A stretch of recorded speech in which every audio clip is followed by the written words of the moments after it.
Making a change like that can actually flow into other parts of the protocol. So not a good outcome, and certainly not something that we were prepared to entertain. If we had have deployed with immutable code, which we can't change, and we're pointing to a liquidity pool that all of a sudden is non-existent, the protocol fails. DeFi projects that aren't using a decentralized Oracle service, by and large, probably are using a centralized version, and that can create some problems downstream. Particularly if it's only a small number of people that actually have control over that. There will be a visual representation of how Fetch actually works, and hopefully explain how the mechanics of Fetch can integrate to projects like Liquid Loans and any other DeFi protocol that may be wanting or needing a price feed for Pulse. We sort of felt, look, this is something that the community could benefit from. So people that are familiar with Gnosis Safe will be pleased to know that we actually have at the moment, we're running on Testnet, something called PulseChain Safe. We always indicated to the community that, look, we'd be waiting for at least 60 days or a couple of months at least. And the reason for that was we always knew that there would be some teething issues at the very beginning. This was planned. We knew that there would be some issues along the way. Guys, we're in a tremendous place, right? We're exactly where we need to be right now. We're really happy with the way things are going. Hey guys, it's CC here.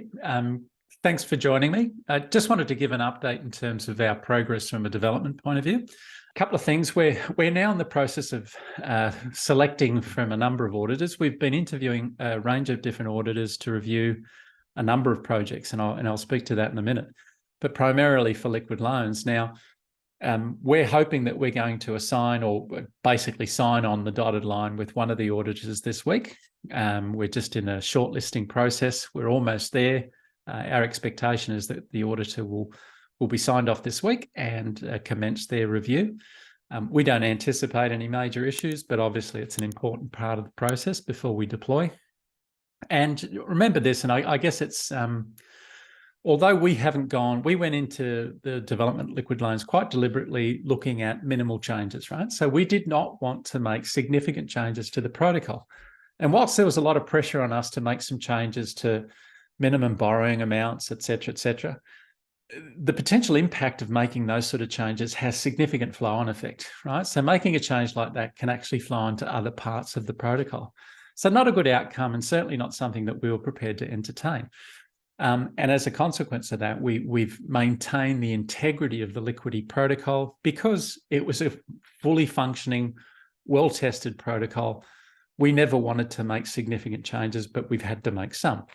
And despite the fact that Liquidity or the originating protocol has been audited a number of times, we know for a fact that as soon as you make any change, regardless of how small, it can have a flow-on effect. And look, I guess one of the things that we've noticed, and it was unfortunate that, PulseX had some issues. It wasn't a major issue. We all understand that, the issue that was occurring there was largely to do with the buy and burn feature. That's been resolved. Really good that the guys were able to address that really quickly. But these are the types of things that can happen. Thankfully, something like PulseX is easy enough to continue to enhance and improve upon. But that was something that occurred. And also, we all know that that was a copy of a previously audited project. But again, these changes, no matter how small, can actually have a significant impact on the protocol and flow-on effects that you may not. I call them the unintended consequences of making small changes can have those sort of effects. Now, as unfortunate as it was, the upside is we don't believe it was a major issue. However, it also highlighted something else for us that's kind of, again, it was an unfortunate situation, but it's also an important situation to highlight the reason for needing to have a decentralized Oracle service. The fact that there was an issue with PulseX, effectively what has happened with the new version of PulseX, and now that all of those things have been remedied, is that you're now dealing with a different liquidity pool set. So what do I mean by that? If you're, as part of our protocol, we need to call a price of Pulse. We need to understand, well, what is the price of Pulse at any given time so that the Oracle, or the contracts can actually behave in the appropriate way, knowing that we can rely on a particular price. If we had have deployed with immutable code, which we can't change, and we're pointing to a liquidity pool that all of a sudden is non-existent, the protocol fails, right? So you would have major issues with the protocol that isn't using a decentralized Oracle service to pull a price feed. So as much as you can use a DEX, the challenge with it is if there's something that's broken or if there's an issue with that particular DEX or that particular liquidity pool, you're going to have problems when you actually deploy immutable code that actually is pointing to a particular liquidity pool. So whilst it was unfortunate what happened to PulseX, it kind of reinforced the reason why we needed to have a decentralized Oracle service available. Now, you may have heard we're launching or have launched Fetch. So Fetch is currently on Testnet. Fetch is effectively the Telor Oracle service, but run natively on PulseChain. And we did that quite deliberately because we didn't want to be bridging in tokens from Ethereum. We felt that PulseChain, like any other good EVM, requires its own Oracle service native on the chain. So we've actually developed and deployed Fetch. There's still some things that we need to resolve with Fetch. You know, there's a reporter network that we're starting to build up. Some of you may know of Gamma in the community. He's one of those super DevOps that really knows how to bring this infrastructure together. So he's working with us. He's actually explaining how to run up a reporter.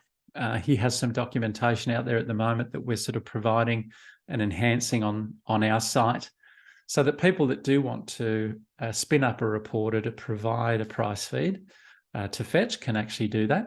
It's really important that we have this infrastructure available for PulseChain. Obviously, we're going to use it for our particular purposes, but there will be a whole bunch of other projects that, you know, in the absence of a decentralized Oracle service, you could be relying on a DEX. And again, we've just seen what can happen with the DEX and potential liquidity pool moves. So that's not a great outcome.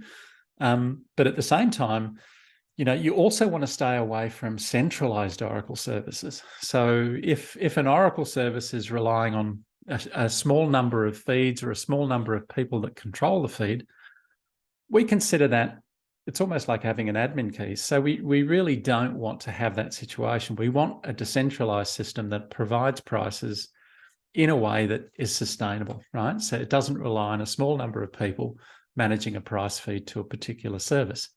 So DeFi projects that aren't using a decentralized Oracle service, by and large, probably are using a centralized version, and that can create some problems downstream. Particularly if it's only a small number of people that actually have control over that. So we'd urge teams that are looking at providing DeFi solutions that require price feeds to consider using Fetch and perhaps spin up reporters for it. So there'll be more information come out on that in the next coming days. I know that we have an explainer video that's all but done. I think Dave's done a fantastic job of getting that together. So that'll come out very shortly. And there'll be a visual representation of how Fetch actually works and hopefully explain how the mechanics of Fetch can integrate to projects like Liquid Loans and any other DeFi protocol that may be wanting or needing a price feed for Pulse. A couple of things that made me laugh a little bit, and I really hope you guys don't go chasing Walrus for when are we launching Liquid Loans? All right, I'm going to answer everybody's question. When Liquid Loans? Okay, so it's roughly 60 days from launch. That was always the plan for us. And there's a handful of things that were crucial and that will put us on that timetable. We always indicated to the community that, look, we'd be waiting for at least 60 days or a couple of months at least. And the reason for that was we always knew that there would be some teething issues at the very beginning. This was planned. We knew that there would be some issues along the way. Primarily, our view was that, look, there'd be significant price volatility for Pulse. We didn't want to be in a situation where people potentially could be liquidated if we deployed Liquid Loans straight away. So we felt that there had to be a period of time where, you know, we'd allow the chain to sort of mature a little bit, allow the price to sort of stabilize, and then we'd be looking to launch Liquid Loans on the back end of that. Obviously, what's happened, whilst it's been unfortunate with PulseX, is one example of the sort of things that can occur. None of that is catastrophic. But having said that, this is all going to plan, right? So we knew that these things would occur, potentially could occur. We would deal with that from our own perspective and just make sure that when we do deploy, one of the key things that has to happen is that we actually have to have the audits completed. Right? And when I say audits, we have to audit not just Liquid Loans, but we also have to audit Fetch. Right? So Fetch, being the Oracle service, is something that we need to ensure is running as well as liquid loans will be running. So again, there's a little bit of infrastructure that we need to make sure and have audited fully before we deploy. Now, the plan is that we would hope to aim to have that available in 60 days or thereabouts.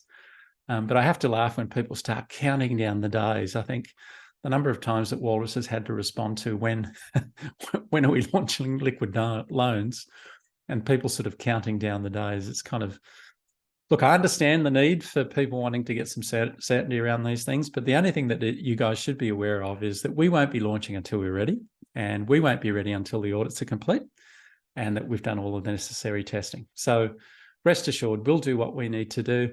But just remember, sometimes it pays to be a little bit patient. Remember the old adage, delayed gratification is an important thing. And usually people that are patient are rewarded for their patience. So just be mindful of the fact that we won't be releasing until we're ready. And part of that process includes completing an audit. I've mentioned Fetch. It is necessary infrastructure for PulseChain. We didn't want to rely on a centralized Oracle. We'd urge every team that is using or requiring a price feed that they consider testing Fetch and using it for their own purposes. I think it's important that everyone gets behind Fetch, because fundamentally we do not want centralized services running on the chain. I think, as I've mentioned earlier, I think relying on a small number of people providing a feed is really tantamount to problems down the track. So we'd suggest that you have infrastructure that, look, the reality is Fetch will start relatively centralized to begin with because of the fact that we're not getting prices from everywhere. But as we grow and the chain matures, the infrastructure is designed in such a way that you can continue to grow the network of reporters, and you've got a much more stable footing for prices for Pulse. Guys, we're in a tremendous place, right? We're exactly where we need to be right now. We're really happy with the way things are going. Obviously, there's still some work for us to do, and we're going through that now. And I think a lot of that is just getting ready for the audit. I know the guys are automating as much as they can around the deployment process. So you'd think deploying is really, really easy, but there's a process for us when we come to deploy liquid loans. There's a number of services that have to deploy first, including things like Gnosis. So we use Multi-Sig for some of our contracts. And I did want to sort of highlight something that I feel that, again, it's a byproduct of having to have this for liquid loans to work, but it's I believe it's important infrastructure for PulseChain. As part of the process of developing or bringing Gnosis across for what we needed, we sort of felt, look, this is something that the community could benefit from. So people that are familiar with Gnosis Safe will be pleased to know that we actually have at the moment, we're running on Testnet, something called PulseChain Safe, Testnet PulseChainSafe.com. And I think if you go to that site, it's very familiar front end to what you'd normally see for Gnosis Safe. So people wanting to use Gnosis, the facility's there. So there may be some development teams that, may get benefit from using a multi-sig like Gnosis Safe. We've made it available for the community, not just developers, but individuals as well. Personally, I love Gnosis Safe. I think it's a fantastic tool. So how does it work? Gnosis Safe, when you create a safe, effectively what it is, it's just another wallet, but it's generated from this particular tool. And the benefit it goes along the lines of something like this. You can send any funds to a particular Gnosis Safe. So you can send any tokens to that safe. But to have those tokens exit the safe, you need a number of people signing the transaction. So you can have a number of what's called signatory wallets that you create. So let's just say, for argument's sake, you decide to have 5 signatory wallets, and of those 5 individuals, and they have their own separate wallet address. For any funds to leave the Gnosis Safe, 3 of those 5 have to agree that, hey, yes, we'll sign this transaction and that the transaction can proceed. Now, why is that important? Well, we won't all live forever. And there will come a time that perhaps, someone needs access to our funds. And if you've set it up in this manner, it just means that people can access funds, families can access funds in this way, but you still have some control over the contents of the wallet. It's a very, very good way of managing succession. And what I mean by that is that, hey, if something happens to me, for example, I know that there's members of my family that can take that on and do what they need to do because there is a multi-sig available. But it also means that they can't just run off with the funds, right? So there has to be a certain number out of the total wallets associated with that safe that have to agree for the funds to exit the safe itself. Guys, I've labored this long enough. It's available now. So if you guys want to play around with Gnosis Safe, we're calling it PulseChain Safe. Kind of made sense to us. So go to testnet.pulsechainssafe.com. You can then play around with it. We're using it for our multi-sigs as part of the Liquid Loans deployment. Whilst we've tested it for our use, it's really effectively it's a light version of Gnosis. And so we've trimmed it down. So it's only available for PulseChain. So if you're wanting to open up safes that you may have on other chains that's not for that purpose, it's primarily aimed at PulseChain. And it just means that people can go and use this tool. Please test it on Testnet, play around with it, ask questions. There's a number of our admins I know that are familiar with Gnosis, so they'll be able to assist you as well. But it's a fantastic tool, and we're really excited to be able to bring that to the community. Guys, I've spoken a fair amount. We're really excited in terms of our progress. Everything's going exactly to plan. The next step for us is just to get through the audits. Once that's done, we'll be very close to launching. So guys, thanks very much, and I'll speak to you soon.